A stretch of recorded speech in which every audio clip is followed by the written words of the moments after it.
All right, thank you, Alan. I imagine the trip to Hawaii will be all the more sweet after the ordeal. Absolutely, after this, definitely. Well, still much more to come on the blizzard of '94. Our team coverage will continue throughout the evening. At 5:30, Jack Martin will show you a community that is not only battling the blizzard of '94, but their road workers went on strike this morning as well. Also at 5:30, we have a number of closings to bring you tonight, as well as school closings for tomorrow. And then at 6, we'll go to the Allegheny County Command Center live, where Ken Rice will bring us up to date on what's happening over there.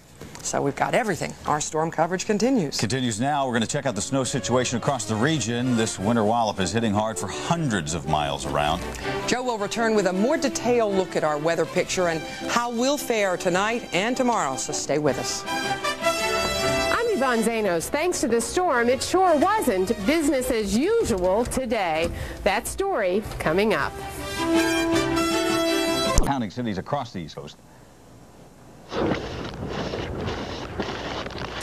Oh, is that a familiar sound? Folks in Massachusetts woke up to the same mess we did. By daybreak, 5 inches of snow had fallen in Boston, and the suburbs got up to 8 inches. 2 feet expected by the end of the day. And this is what the biggest storm so far this season looks like in Greenwich, Connecticut. As much as a foot of snow was expected inland. The shoreline got hit by 6 inches. The snow changed in most of this by midday. And, of course, you know, the comparison can't be helped. We've all thought about it. All this snow, it brings back the memories of the blizzard of '93.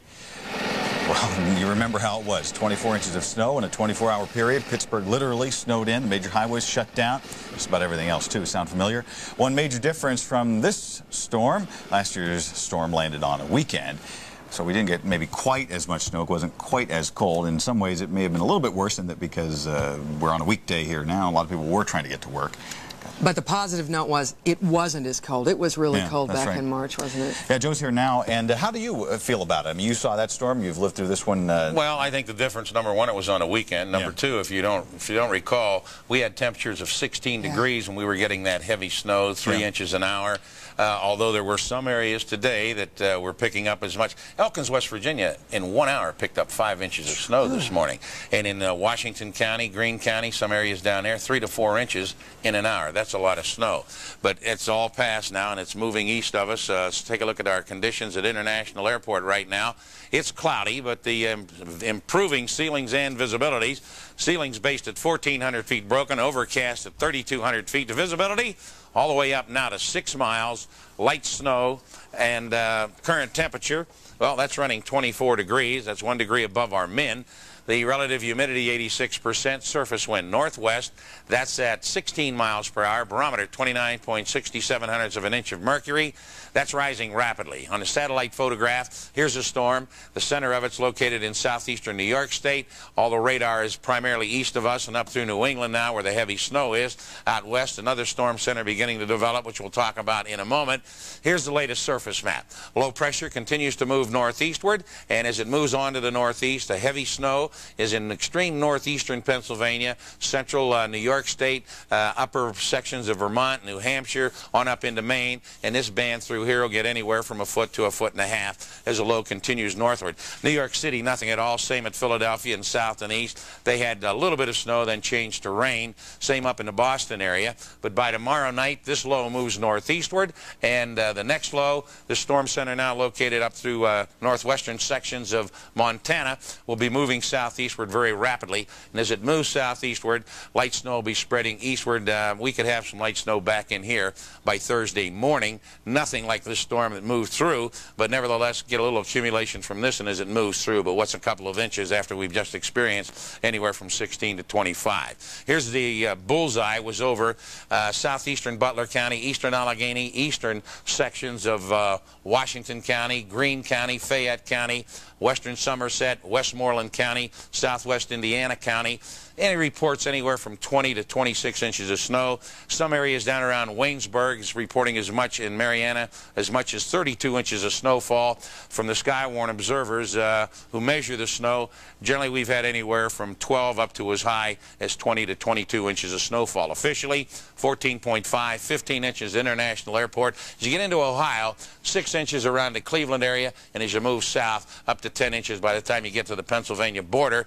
This is the, as far as the additional snowfall is concerned, Allegheny County will be less than a ½ inch the rest of the night. Winds will be gusting 15 miles per hour, a little bit of drifting. Westmoreland County, Armstrong, Indiana, Fayette could still pick up another 1 to 2 inches before it ends, and it ends from west to east. Forecast for tonight, mostly cloudy and cold. The snow ending, as I mentioned, accumulation less than a ½ inch for Allegheny County the rest of the night. A little higher amounts, till about 10 tonight in Westmoreland, Fayette counties, Armstrong, Indiana. A low 17 degrees. Wednesday, mostly cloudy, cold.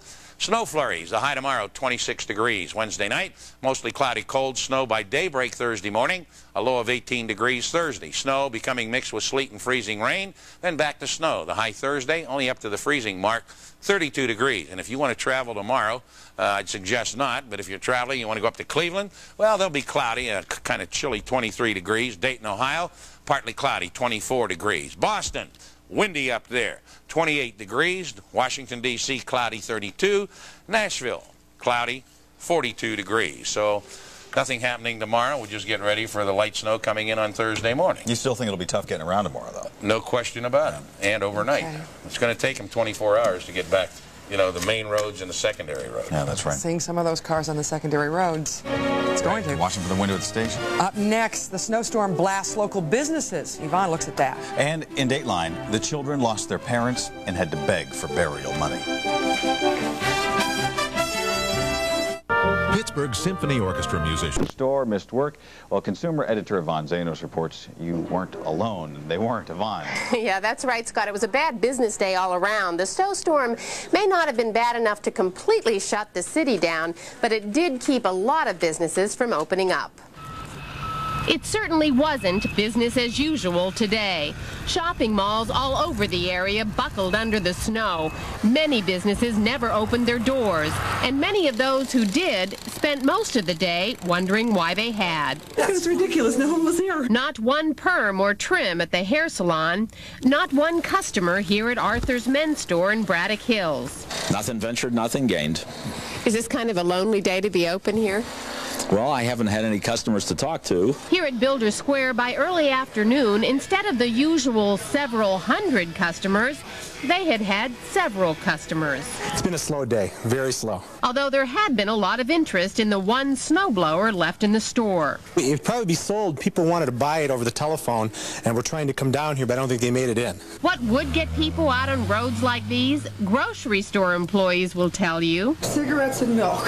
Is that what you sold today? Cigarettes and milk and diapers. Some things to keep me busy since I'll be stuck in the house the rest of the night. Suspended ceiling parts. I'm putting up a ceiling in my bedroom. What did you need so badly that you would go out on a day like today? Probably more some brains, maybe. Jim Schaefer drove halfway and walked halfway only to get to the grocery store minutes after it closed. Why? Well, it wasn't to buy food. It was to get my pictures from my Caribbean vacation.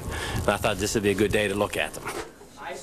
Yeah, that would have been nice. You know, we did talk to a surprising number of people who say they did make it to work today, but admit it wasn't a very productive day. They say they spent most of their day worrying about how they were going to get home again. One thing's for sure, everybody's hoping that tomorrow will be a more productive and a much easier day.